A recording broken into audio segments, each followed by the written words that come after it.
So I think that's really the most important contribution that we here in the U.S. can make, to keep an eye on our government, to demand that they stay out of things, and to expose their hypocrisy, to involve more people in the democratic and anti-war movements here. That's probably the single most important contribution people here can make. Thank you very much. Thank you. Last week, we gave over the program to psychotherapist Harriet Fraad, who talked how the Great Recession is taking a shocking toll on American family life, causing violence and child abuse. She has a solution, a new economic system with a lot of new family benefits. In Germany, the unions have managed to achieve two things. One is, if they get any money from the German government, they're not allowed to lay off anybody below management. Good idea. The Irish had a threatened general strike, and when they did, the auto workers there accepted a 3% cut instead of the 50% cut in wages that GM accepted, without any general strike threatened. In Germany, one of the things that they are in the process of demanding is that any big company like Deutsche Telekom, which is a big company that wants government money, has got to change the board of directors. So it isn't just shareholders and wealthy CEOs, it's the employees are on it who don't want to do themselves out of a job by some risky maneuver, the people in the neighborhood who will be affected by that company, the people who are ecologists who will see what they're producing and what it does to the environment. They all have to be on the board of directors, which really makes a difference. It makes democracy on the board of directors. Smart idea.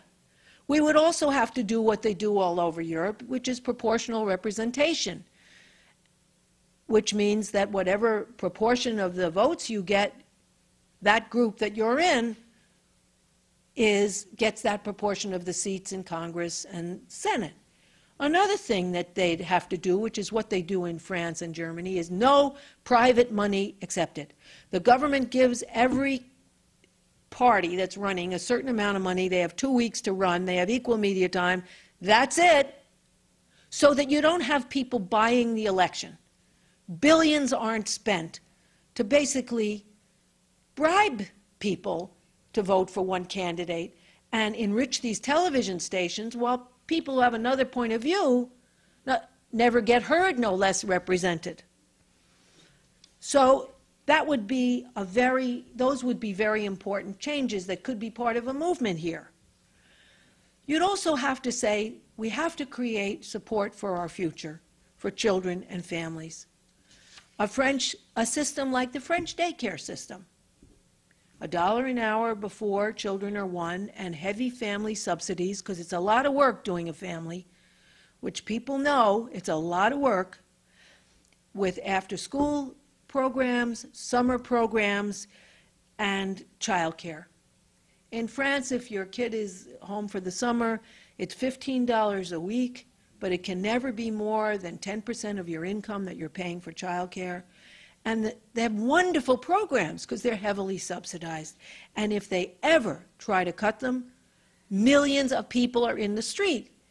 Americans are so depressed and so despairing that they're doing nothing but an occasional, actually 12 men in the last month took control and shot people. Another thing would be a single-payer health plan, which is the government is the single payer. Everybody gets a card. All medications are regulated.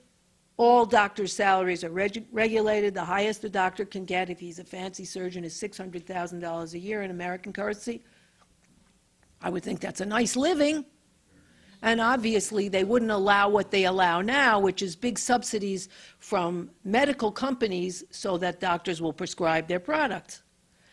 And you'd also have to say, you'd have to define what it is to care for somebody. What is emotional labor? What is it that women do with children? What is it that people do who are early childhood educators, who are nurses, who are social workers, who take care of people and give a bonus for that? Say that's a special kind of labor and it ought to be rewarded. which would mean that the lowest paid one among the 10 lowest paid jobs in the United States, which is a child care worker, would not be that anymore. You'd have a different set of values which you'd show with a paycheck. There was a lady, she was from northern Italy, a very intelligent woman from the industrialized side of northern Italy. She came here to give a talk. And she says, I can't understand you Americans. You have to go on Title 19 and give up your home, your money, and for what for? In our system, they take care of the people. So the taxes that we pay in the United States is not taking care of the people, we're taking care of the bureaucrats. And also the military, because nobody has this. If you listen to the Fox station the last couple of weeks about Barack Obama, Rich Limbaugh, we're fascists, we're socialists, but we do have socialism in America. We're on Medicare. Medicare is a form of government health care. Medicaid, which is run by the government on a state level, is a government program. So what's wrong with socialism? We don't want to get into fascism or dictatorship or Nazism, but socialism takes care of people. It does, and we should have it. When we were in Holland, the lady said, we pay taxes to take care of the poor and the destitute. That's where our taxes go. But we don't have to worry about our health. Our health is always taken care of. Children's education. And that's why the immigrants that come from Portugal, that come from Italy, that come from some of the countries, take a dual citizenship. So they stay here for 20 years, they go back to their country, they get their medical taken care of. That's right. You see? That's right. It's right, but because, you know, also, we spend more on military than the next 45 most militarized nations in the world. That's where our money going. That's the elephant in the budget room. We shouldn't even that should be cut. I mean, there's... That's our program for today. See you next week at this time.